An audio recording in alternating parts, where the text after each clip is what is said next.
ሰላም ጤና ይስጥልኝ የቻናሌ ተከታዮች እንዴት ናችሁ? ደህና ናቸው ወይ? እኔ ያለው እግዚአብሔር ይመስገን። ነባሮቹ በላይክ አዲሶቹ ደግሞ ላይክ ሰብስክራይብ አድርጉ።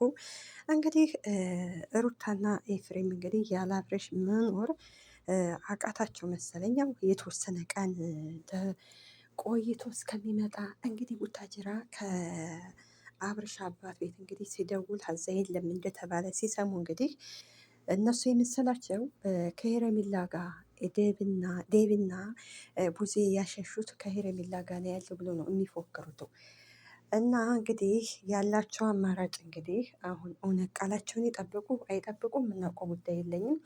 ያላቸው አማራጭ እንግዲህ ዴቭንና ዳኒን ጠርተው እንግዲህ አብርሽ እንዲመጣ ነገ ትልቅ ፕሮግራም የተዘጋጀ አለ ሲል እንግዲህ ሲነግሯቸው ከዛ ዴቭም አይሆንም ኤፍሬም ማን ነው ይሄ ዳኒም አይሆንም ሲላቸው እንግዲህ በፍጹም እኛ ለሌላ ጊዜ ብለናቸው ነበረ። ስለዚህ እሱን የሚያስደስተው ነገር ስለሆነ ከዛ በኋላ ወይ እኛ እናንጣው ወይንም ደግሞ እናንተ አንጡትና መልሳችሁ ትወስዱታላችሁ ብለው ነበር። ዳኒ በሀሳቡ አልተስማማም። ዴብ ደግሞ የሆነ ነገር አደርጋለሁ ብትሉ የመጨረሻዬ ነው ብሏን። እንግዲህ ሀዛስ ቡዜ ትፈቅድ ይሆን አይታወቅም። ስለዚህ የሆነ ለአብርሽ ፕሮግራም ከሆነ ሩታና ኤፍሬም ይሄዱ፣ አብርሽ ሲሻለው ይመለሳል። ስለዚህ ለእኔ እንደዛ ማድረግ የለባቸው ነው የምለው። ምክንያቱም ልጁ ወደ ራሱ እስከሚመለስ ድረስ ለምን ትንሽ አይጠብቁትም? ለምን እንትን አይሉትም? አሁን ያው እንደታመመ ሁሉም ያውቃል። ያው እሱ ሆድ አፍ አውጥቶ ይሄን አመመኝ ባይልም ታሟል ልጁ አይደለ? ስለዚህ እስከዛ ድረስ ፕሮግራምም ከሆነ ሩታና ኤፍሬም ሄደው ሽልማትም ከሆነ መቀበል እኮ ይችላሉ። ነገር ግን እነሱ በፍጹም ከነገ ማለፍ የለበትም ብለዋል። እንግዲህ ዳኒ ሳይስማማ ነበር ጥሯቸው የሄደው። እነሱ ደግሞ ዳኒን አይመለከትም እያሉን ነበረ። ዳኒም ደግሞ እኔ አብርሽ እኔ እስከሚድን ድረስ ነው እንጂ ከዛ በኋላ ከማንም ህይወት አልገባም ሲል ሩታማ አንተ ነህ ከሰው ህይወት የማትገባ ሁሉ ጊዜ የሰው ህይወት እየበጠበጥ ካለለ ስትለው ነበር እንግዲህ እና ይሄ ዴቪም እንግዲህ ዳኒ እንደሱ መናገር የለባቸውም። ሩታን ማናት ኤፍሬምን ሶሪ ሄሬሚላና ዳኒ ያው የአብርሽ ጤንነት ያሳስባቸዋል። እናንተ ግን ሁለታችሁ የአብርሽ ጤንነት አያሳስባችሁም። ስለዚህ ሄሬሚላ አትበይ እያለ ነበር እንግዲህ ሩታም ሆነ ኤፍሬም ትናንት አይታችሁታል።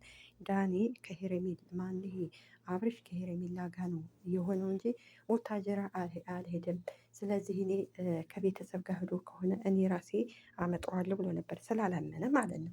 እና ምን ለማለት ፈልጌን እውነት ነገ አብርሽ ይምጣ። ኦኬ አብርሽ መጥቶ እውነት ቃላቸውን ጠብቀው እውነት ፕሮግራም ኑሮ ፕሮግራሙ ካለቀ ደግሞ ዴቭን ከውሰድ ወደ ጸበልም ሆነ ከነበረበት ቦታ መልስ ይሉት ይሆን ወይንስ ደግሞ ልክ እንደባለፈው ቡዜ ቤት አድሮ ሌሊት ላይ ሚሴጅ ልከውለት እንደዛው አሁንም ሸውደው ሌላ ቦታ ይወስድ ትሆን? እንግዲህ አይታወቅም ኤፍሬም እና ሩታ የሚያደርጉትን። ስለዚህ እንዲሁ ትንሽ እስከሚሻለው ድረስ ቢጠብቁት ጥሩ ነበር እና እንግዲህ አሁን ላይ እንግዲህ እሺ ምን ለማለት ፈልጌ ነው፣ ቃላቸውን ከጠበቁ እሺ። ነገር ግን ደግሞ ሌላ ቦታ ወጥመድ አዘጋጅተው ከሆነ ነገሮቹ ከዚህ ከያኔ እየተባባሰ ከዛ በኋላ እንግዲህ አብርሽን የባሰ እንዳያዩት አይናቸው እንዳያዩት አርቀው ደግሞ ሊወስዱት ይችላል፣ አይታወቅም እንግዲህ። ስለዚህ ኤፍሬምና ሩታ ለሱ አስበው ቃላቸውን ከጠበቁ እሰየው ነው። ፕሮግራም አለ ብለዋል። ከፕሮግራሙ ሄዶ ከዛ በኋላ ወደ ነበረበት ወደ ጤናው እስከሚመለስ ድረስ ትንሽ ይረጋጉ። ለምንድን ነው ግን አብርሽ እስከሚድን ድረስ ወደ ራሱ እንዲመለስ እኔ እኮ ግራ ገባኝ ማርያምን የማይፈልጉት። ስለዚህ ይዳንና ከዛ በኋላ መጀመሪያ የእሱ ጤንነት ይቀድማል። ከዛ በኋላ የእሱ ጤንነት ይቅደምና አንድ ሰው እኮ ሲኖር በህይወት ሲኖር ነው ትዳርም አገባ ምንም አለ የሚኖረው። ስለዚህ መጀመሪያ ወደ ራሱ ይመለስና ከዛ በኋላ ምርጫውን እስከሚነግራቸው ትንሽ ቢታገዙት ነው። እና ነገ እንግዲህ መጥቶ ቃላቸውን ከጠበቁ ካይጠብቁ አናውቅም። እንደው ጉድጉድ ነው እንደው ዘንድሮ ጉድጉድ ነው። ግራ ገብቷቸው ግራ አጋቡን። እንግዲህ ያው ያለ አብርሽ ቤቱ አልደመቀላቸው ነው። እናመሰግናለን ባይ